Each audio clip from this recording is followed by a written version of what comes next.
Okay, so I'm back. Now we're gonna put together the finished product of the beastly meat and tater pie. Okay, so now I've ended up pulling this out of the oven after 45 minutes, and being the thickness, probably with the pan that I'm using. Okay, gonna give you a nice little view of that real quick. Okay, see how thick that is? So I had to put it back in for another 15 minutes, so I would definitely try to make sure that you check it after 45, depending on the thickness of the pan that you're using and the depth. And then just to make sure that it's cooked all the way through, you want to stick a knife down in it, okay? And you shouldn't have any type of meat residue come up with it. You see how clean that is? Okay? See how clean that is? That's what you want to look for, okay? And now, now that we have our finished product, as you can see here, looking beautiful. You can still see the oats on top, and then you see the pieces of onion, green pepper. It's got that nice crisp brownness on there. I'm going to go ahead and put the ketchup on top so that we can make a glaze, all right? Now, once I do that, then I'm going to kind of start to describe a little bit, because that's only going to take about a couple of minutes in the oven.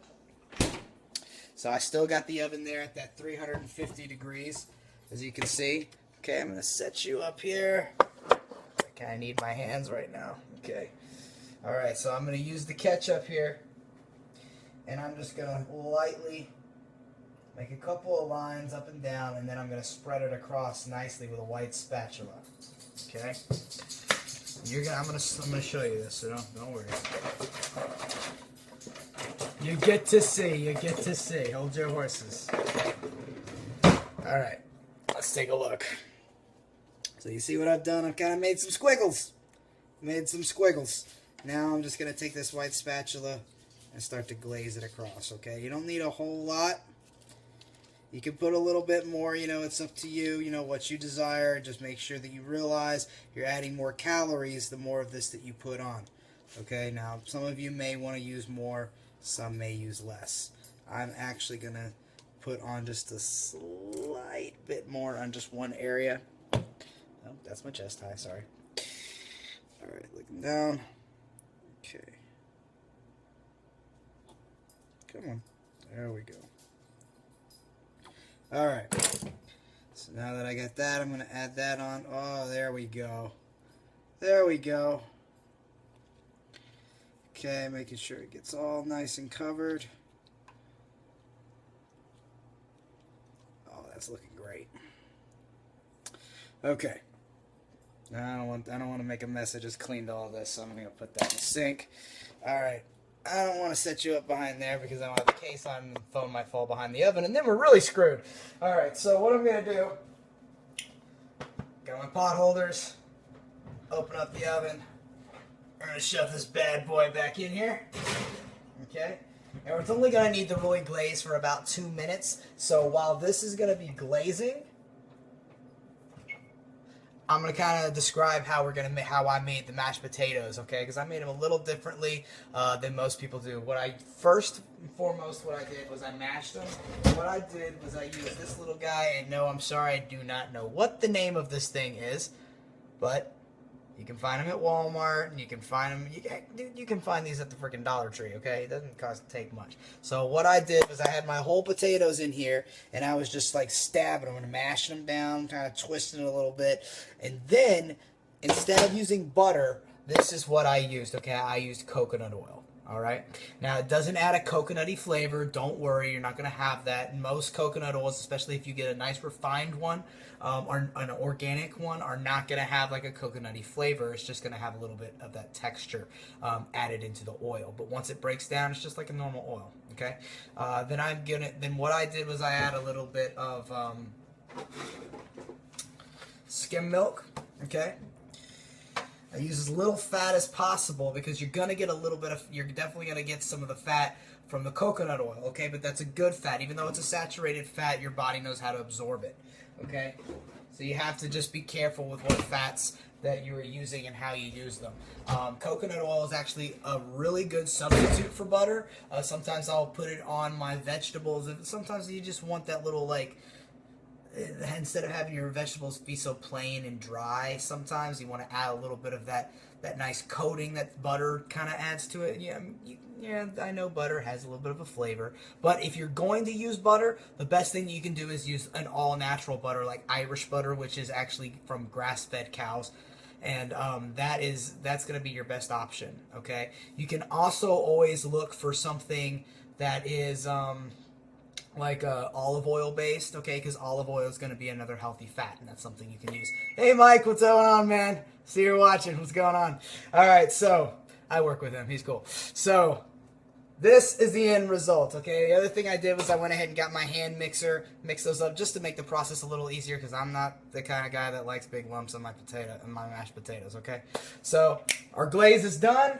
I'm going to pull this bad boy out so we can kind of see what it's looking like. I go to work and I cook, and then I come home and I cook. What is wrong with me? Anyway, all right, so this is our beastly meat and tater pie. We got our nice tomatoey ketchup glaze on there. Remember, we're using the one that's no high fructose corn syrup, low sugar, and you, of course, can always use the organic version that you can get from Heinz, okay? Now, what I'm going to do is where's my spoon? Spoon! All right, what I'm going to do is I'm going to take all these mashed potatoes. And you get to watch me. You get to watch. Hold on. Got to bring it down here. Okay, I'm going to get my mashed potatoes, and then I'm going to start to spread these across. But, oh, tricked you. You thought I forgot the cheese. Can't forget the cheese. All right, this is the best part. Remember our 45 calories per slice. Open this up, nice and fresh, brand new package. And the way that I'm going to lay these across is one very thin layer, and I'm going to show you after I lay these down. Okay, I'm not really overlapping them. They may overlap just a little bit, but that's to ensure that you're getting the same amount of calories in just about every portion. Okay, that you cut this into. And like I told you before, this is going to give me about 9 portions. Alright, yeah, come here, cheese. I'm going to break some of these pieces up so that they fit on here evenly. Okay? Breaking that up. Covering the whole thing. Because you don't want... If you're like me and you love cheese, but you just... you don't want too much of it because it's going to overload your fat. Okay, I guess turning off the oven might help. All right. So, now take a look at that. See how I got that nice thin layer, okay? Oh, I'm sorry. Don't turn off your oven. Ah! I dropped you! Party foul! Party foul! Okay, hold on. There we go. All right, you're set. So now I'm going to take the mashed potatoes, going to lump these on. Dad friggin' gummit! This is what I get for not using my case, which tends to protect my phone. Good thing I'm not on tile. Okay. You're trying to see me do this real quick. Popping these down. Covering with my taters. Now remember what I did was I used some red potatoes. I'm sorry, Michael. I kept throwing you, dude. That's what you get, man. That's what you get. I don't know why yet. I'll come up with a reason later. All right. Oh, yeah. I'm piling these things on here because you want to make sure that you're getting enough carbs, especially because now I myself am going to be using this as like a pre-workout type meal. And you want to make sure, especially when you're lifting heavy, that you're getting enough of your carbs, okay? Because that's what you're going to use. Carbs are your body's number one energy source. So you people out there who are doing low carb diets, stop it. You make me crazy. You're killing your metabolism whether you realize it or not. What you got to do is just space out your carbs and make sure that you're eating them at appropriate times. Don't just get rid of them entirely. That is one of the worst things you can do for your metabolism. All right, come here, potatoes. All right. Falling on there. Pat that down just a little bit so it's nice and even. That's right, and patting my taters. Patting the taters. Alright, so, finished product. It's going to look something like this, okay? I'll show you from this angle. Alright. Now, I'm not done with the cheese, okay? We got to have the cheese on top. It's going to melt in the oven. I'm going to put it back in for about another 2 to 3 minutes. And then I'm going to post a picture of the finished product so you guys can see it, because I'm kind of running out of things to talk about. I'm not going to lie. Alright, so. But I'm not going to put as much cheese this time. I'm just going to put 4 slices and have that drape across the mashed potatoes on top. Come on, come on. Doing this one-handed so that I'm not throwing Michael around anymore. Alright. Oh, Nancy. Hi, Nancy. That's my cousin. She's joined us. Alright, so now our finished product's looking down here. Oh, yeah. Beastly meatloaf. Beastly meat and tater pie. Okay, so I'm going to pop this back in the oven, still at that 350 degrees. Let me open this up. Okay, going to set you guys back up here. Alright. Pot holders, don't forget that. Wish we had these at work. Alright. Alright, and again, that's it. It's really that simple. It doesn't take a whole lot of time. I've spent maybe about an hour and a half doing this, and really about an hour of that I wasn't doing anything but hanging out and waiting for this thing to cook. So, hope you guys enjoyed the video. Glad to see you guys stopped in. Sorry about throwing everybody around there for a few minutes.